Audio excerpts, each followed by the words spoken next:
Helo yna. Dwi am sôn am ychydig heddi am J.D. Jones, cyfansoddwr, cerddor, athro, dyn diddorol, dyn falle nag i ni ddim yn meddwl llawer amdano fe erbyn hyn, ond gŵr yma werth i Gymdeithas Emynau Cymru i gofio oherwydd eleni mae 100 mlynedd a hanner ers i farw yn 1870. Ac yn ei gyfnod oedd e'n ddyn arloesol a diddorol iawn.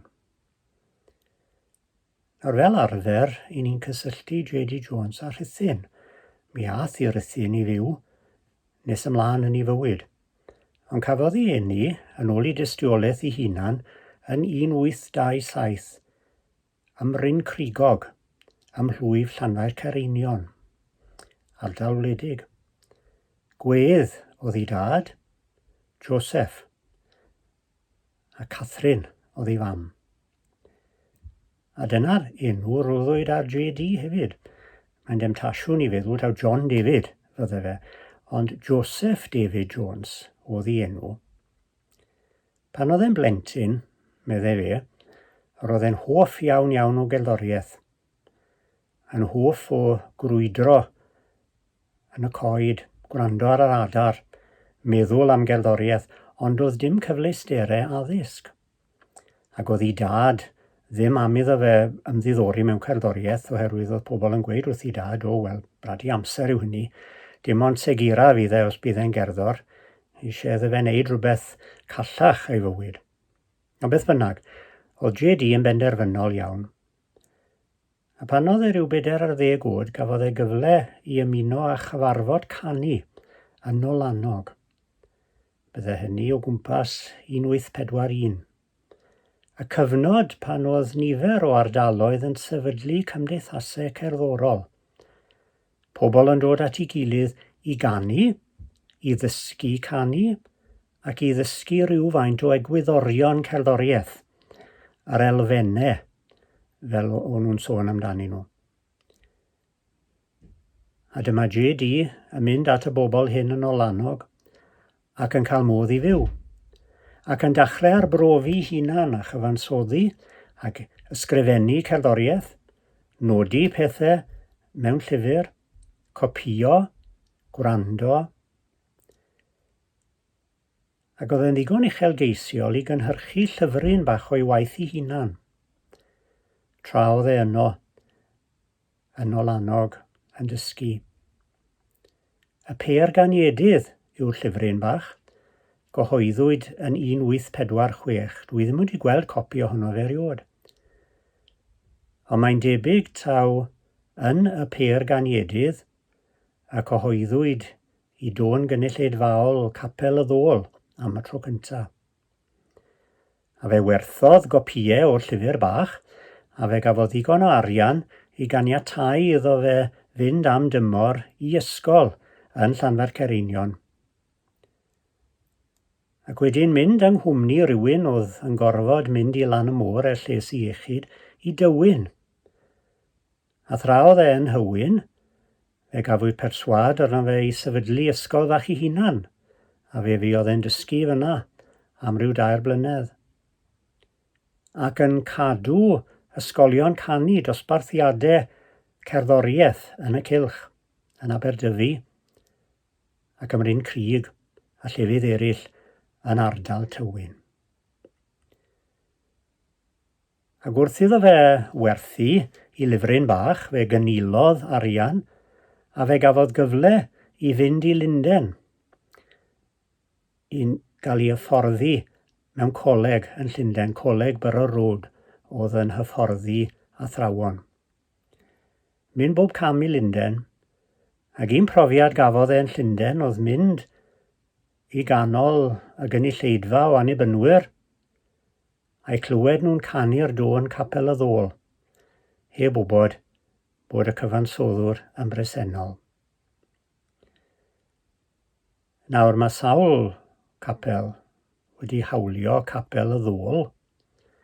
Mae yna gapel yn ymyl Corwen sy'n dweud ar enw yn capel ni, yr enwyd y dôn.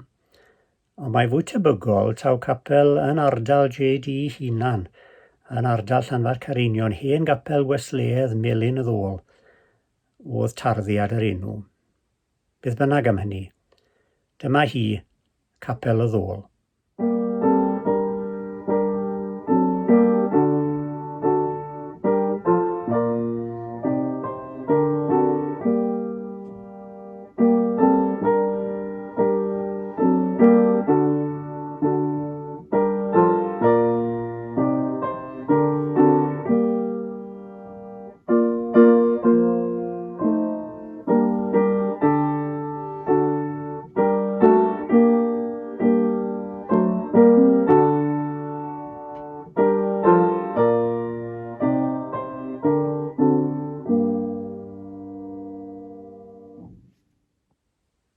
Dyna hi capel y Ddôl. Tôn gwynfanus, ddolefus, Gymreig, meddech chi. Y math o dôn sy'n rhoi enw drwg i ni fel cenedl am hoffi pethau trist. Ydy, mae'n Gymreig iawn. Mae'n llawn teimlad. Ond mae'n Gymreig mewn ffordd arbennig, dwi'n credu. Meddyliwch chi am yr alaw. Mae'n syml iawn.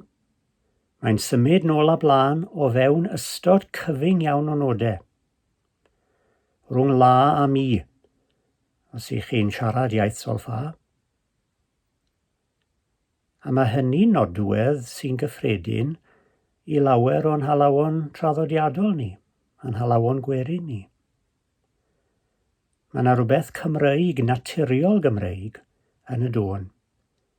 Tybed, a oedd J.D. Jones, heb yn wybod iddo fe'i hunan, yn amsugno rhywbeth o'r traddodiad Cymreig oedd o'i amgylch. Y pethau oedd e wedi arfer i clywed, y pethau oedd e wedi arfer i dysgu a'i canu nhw. Dwi ddim yn gwybod. Gewch chi farnu. Ond mae yna un dôn arall o'i waith sydd â chysylltiad gwerinol annisgwyl. Y dôn harlech. Nawr fe welwch i'r dôn harlech mewn nifer o gasgliadau o donau wedi phriodoli i J.D. Jones. A mae pobl ar hyd y blynyddoedd wedi dadlau taw J.D. Jones yw'r awdur. Fe gyhoeddwyd y dôn yn 1868 yn y casgliad Llyfr Tonau ac Emynau. Casgliad wedi olygu gan J.D. hunan ar y cyd a'r parchedig Edward Stephen tan y Marian.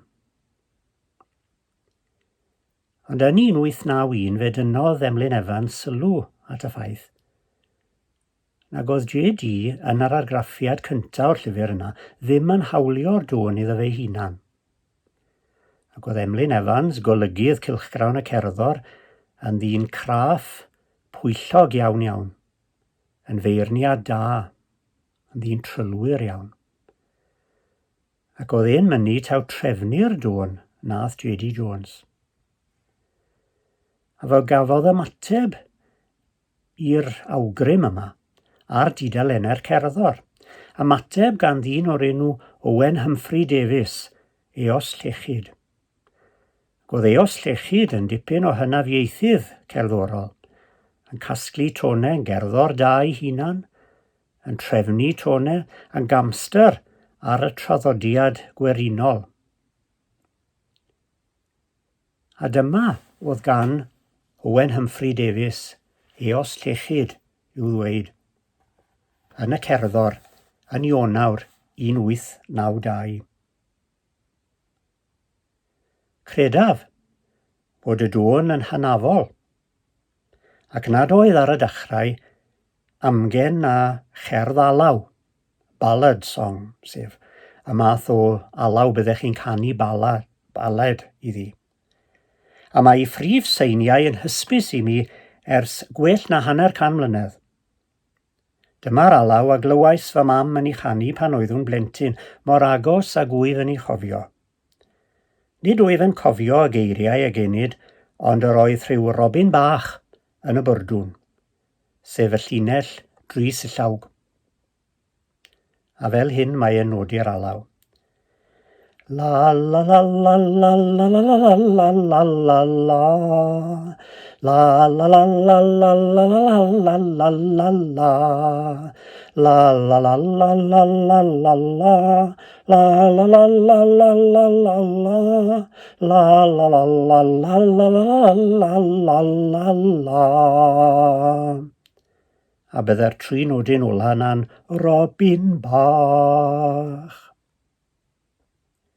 Mi greda fi, meddai Ostrechyd, fod digon y debygolrwydd rhwng y dôn harlech a'r alaw yna i brofi mai o'r uchod y trefnwyd hi. Dyma hi y dôn harlech.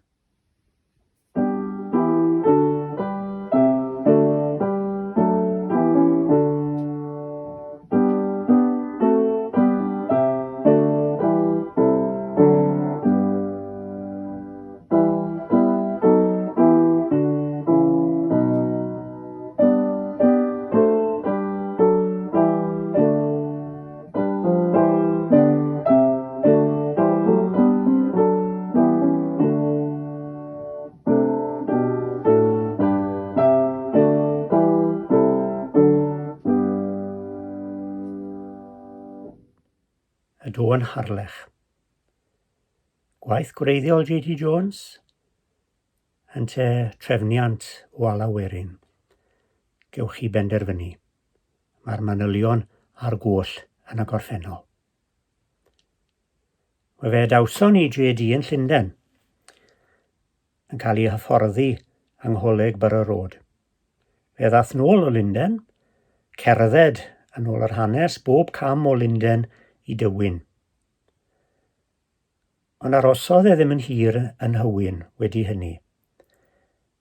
Fe benderfynodd dderbyn swydd fel ysgolfeistir yr Ysgol Frytanaidd, y British School yn Rhuthun. Ac fe symudodd i Rhuthun yn 1851 a threulio gweddill ei oes yn fyna.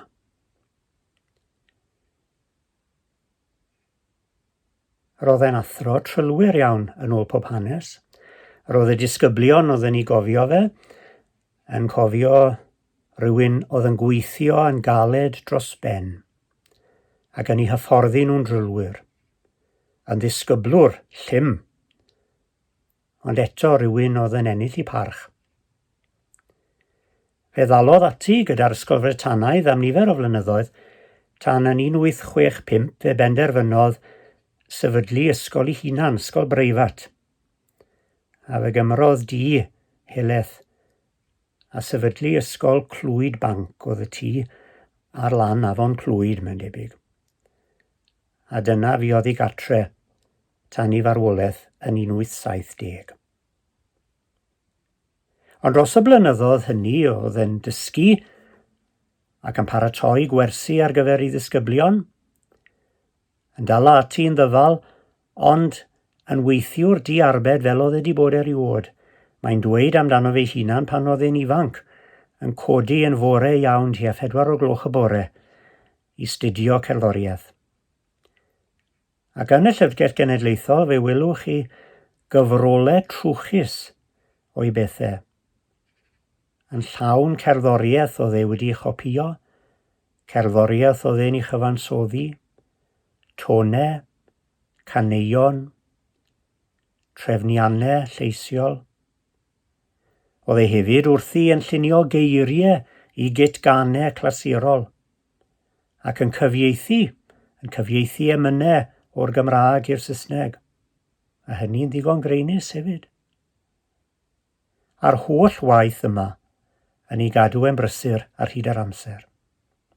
A dyna fi oedd nodwedd y blynyddoedd yna yn Rhuthun. Casglu a chyhoeddi. Fe enillodd wobr yn Eisteddfod Bethesda yn 1853 am anthem. A dyna ddechrau ei yrfa gyhoeddi.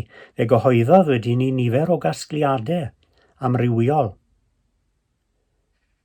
Cydymaeth y cerddor, y delyn Gymreig. Pethau oedd yn cynnwys i nawdau a chaneuon moesol a difyrus a defnyddio eiriau fe'i hunan. Pethau oedd yn porthi diwylliant newydd yr eisteddfodau. Yr eisteddfodau oedd yn tyfu i fod yn eisteddfodau cerddorol a chystadlaethau cerddorol yn eu nodweddu nhw. Ac oedd y coeddiadau hyn yn help i hynny. Ond coeddiadau crefyddol hefyd. Fe gyhoeddodd yn 1857 gasgliad diddorol o garolau, Caniadau Bethlehem. Llyfryn bach yw Caniadau Bethlehem, ond diddorol iawn iawn. Mae J.D. yn dweud yn ei ragymadrodd bod e'n poeni fod yr arfer o gadw plygen a chofio'r Nadolig yn diflannu, a bod hi'n bwysig bod pobl yn cael carolau iddi canu. A beth gewch chi yn Caniadau Bethlehem yw nifer o gerddi, nifer o garolau a threfniannau, 3 llais, 2 lais a 4 llais, gan J.D. Jones. A mae rhai o'r rheini'n cael eu canu o hyd yn plygeiniau ni. J.D. eto yn hyrwyddo'r traddodiad Cymreig yn ei waith. Ond falle taw ei brif waith casglu, a'i waith mwyaf arhosol, oedd y llyfr Tonau ac Emynau wedi cyfeirio ato fe'n barod. Llyfr olygodd ar y cyd yn ôl y Wyneb Ddalen ac Edward Stephen Tanamarian. Ond yn ôl pob hanes, J.D. nath y rhan fwyaf o'r gwaith. A meddyliwch beth oedd hynny'n ei olygu. Casglu a chopïo tonau ac emynau, a hynny i gyd ar llaw, wrth gwrs, a ddim periannau copïo yn y dyddiau hynny. Roi'r cyfan at ei gilydd, a chreu casgliad ddath yn gasgliad poblogaidd iawn a derbyniol iawn ymhlith yr annibynwyr. Roedd y llyfr Tonau ac Emynau yn cael ei ddefnyddio yn gyson gan yr annibynwyr nes cyhoeddi'r Caniedydd cyntaf yn 1895. Llyfr Tonau ac Emynau gan y parchedig E. Stephen a J.D. Jones. Tanamarian oedd yn cael yr enw blaena, ond oedd Tanamarian yn cydnabod taw J.D. Jones nath ar ran fwyaf o'r gwaith. A dyma'r casgliad Cymraeg cyntaf o bwys i gynnwys emynau a thonau gyda'i gilydd. Cyn hynny, yr oedd pethau wedi cael ei argraffu ar wahân. Gewch chi gasgliadau o donau, gewch chi gasgliadau o emynau, ac oedd pobl yn gorfod i rhoi nhw at ei gilydd. Ond dyma arloesi'r ffordd ar gyfer llyfrau emynau modern. Fe gyhoeddwyd ail gasgliad yn 1879, Tanamarian ei hunan nath hynny oherwydd oedd J.D. Jones wedi marw erbyn hynny, ond oedd J.D. wedi casglu nifer o bethau ar gyfer hwnnw hefyd. A mi gasglodd gasgliad arall ar gyfer y Wesleyaid. Gyhoeddwyd eto ar ôl i farw yn 1872. Gŵr oedd yn gweithio yn ddi-arbed, yn copïo, yn addysgu, yn rhannu, yn gofalu fod pobl yn cael digon o bethau. J.D. Jones oedd y cyntaf yng Nghymru i gyhoeddi unawdau fel unawdau ar wahân. Maen nhw'n ymddangos nawr yn bethau digon elfennol, dyn nhw ddim yn bethau sy'n cael ei defnyddio bellach. A'i emyn-donau fe yn unig sydd wedi aros. Ac eto i gyd, mae yn adlewyrchu cyfnod arloesol a phwysig yn hanes cerddoriaeth yng Nghymru. Fe fu farw yn ddyn ifanc 23 oed yn 1870. Wedi mynd i Rhuthun, fe ymgymerodd a gwaith gwleidyddol. Fe ath yn aelod o gyngor y drefydd yn gweithio'n galed ac ymgyrchu dros ddŵr glân a gwell carffosiaeth. Gan eironig ddigon, mi ath ei hunan yn brai'r teiffod a marw yn ddyn ifanc. Colled fawr, ac eto i gyd, mewn amser byr, a roedd e wedi cynhyrchu cyment. O blith y tonau sy'n dal yn adnabyddus o'i waith, un o'r rhai mwyaf adnabyddus yw'r dôn gwalchmai. Dwi ddim yn gwybod pam y cafodd hi'r enw gwalchmai. Mae'n ymddangos yn y llyfr tonau ac emynau 1868, falle bod wedi cael ei henwi ar ôl y pregethwr annibynnol Richard Parry. Gwalchmai. Dwi ddim yn gwybod. Ond mae'r dôn yma wedi cerdded ymhell. Mae'n adnabyddus yng Nghymru, ond mae hefyd yn adnabyddus dros y byd. Oherwydd yn 1916, fe welodd Vaughan Williams rinwedd ynddi a'i chynnwys i yn y casgliad The English Hymnal. A'i phriodi hi a geiriau'r bardd o dras Gymreig, George Herbert, y geiriau King of Glory, King of Peace. Ac oherwydd hynny, mae'r dôn wedi cerdded dros y byd ac mae'n cael ei chanu ym mhobman nawr ar eiriau George Herbert. Bydde J.D. Jones yn syni, mae'n debyg. Ac eto, mae'n deyrnged hyfryd iddi ddawn. Dyma hi y dôn gwalchmai.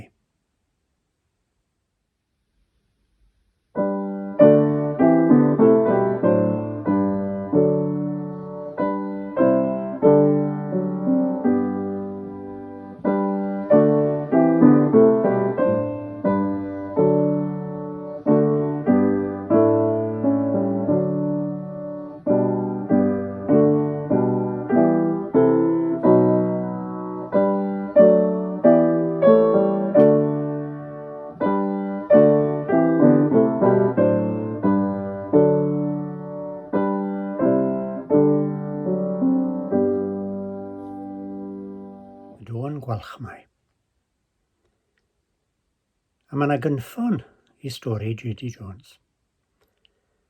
Wedi farw yn 1870, mi ddaeth i weddw Catherine nôl i Dywyn i fyw, gyda'i 4 mab. Wedyn y pen rai blynyddoedd fe briododd hi eto, a symud i Loegr. Roedd ei gŵr hi yn weinidog yn Lloegr. Fe sefodd un o'r meibion yn Hywyn, a chael ei fagu yno gan aelod arall o'r teulu. Tyfu i fod yn berchenog chwareli yn ddyn busnes o bwys, ac yn aelod seneddol dros i'r Feirionnydd am gyfnod hir. Henry Hayden Jones. Pan fu farw Henry Hayden Jones yn 1950, fe drosglwyddwyd rheilffordd y chwarel i ddwylo gwirfoddolwyr. A dyna sefydlu y rheilffordd i ni nawr yn ei nabod fel rheilffordd Tal y Llyn. Un o'r gwirfoddolwyr cynnar ar y rheilffordd oedd y parchedig Wilbert Awdry. A Wilbert Awdry oedd yn gyfrifol am greu'r cymeriad annwyl hwnnw, Thomas y Tank. Ac mae'n debyg fod cymeriad perchenog y reilffordd yn storiau Thomas y Tank, Sir Handel Brown, wedi seilio ar Henry Hayden Jones. Felly pan welwch chi'r injan fach las, cofiwch am Henry Hayden Jones. Ac wrth i gofio fe, cofiwch am ei dad, J.D. Jones, cerddor. Diolch i chi am eich gwmni.